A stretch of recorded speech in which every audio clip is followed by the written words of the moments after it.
সুন্দরী কোনো মেয়ে নয়, যৌন সঙ্গমের আনন্দ দিচ্ছে পুতুল। সেক্স পুতুল বিষয়টি আজ নতুন নয়।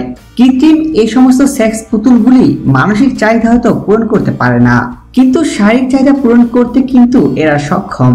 নিজের সঙ্গীর সঙ্গে বনিবনা না হলে বেছে নেওয়া যেতেই পারে এমনই এক সেক্স ডলকে।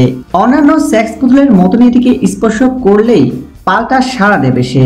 তবে শুধু এখানেই শেষ নয়, বাকি রয়েছে আরো অজানা কিছু সেক্স অ্যাপেলের রহস্য জানার ব্যাপার। সার্জি সন্তোষ এই সেক্স পুতুলের আবিষ্কারকর্তা। এক এক জায়গায় স্পর্শ করলে এক এক রকমের প্রতিক্রিয়া জানাবে সামন্ত নামের ওই পুতুলটি। সে রোমান্টিক, তার শরীরে রয়েছে বিভিন্ন সেক্স ইমোটস। অন্যান্য সেক্স পুতুলদের থেকে সামন্ত অনেকটাই আলাদা। তার নিজস্ব আলাদা একটি রাস্তা রয়েছে আলাপচারিতার জন্য। এই সেক্স পুতুলের একটি বিশেষ মোড রয়েছে যেখানে সে সঙ্গীত চাহিদা মেটাতে সক্ষম।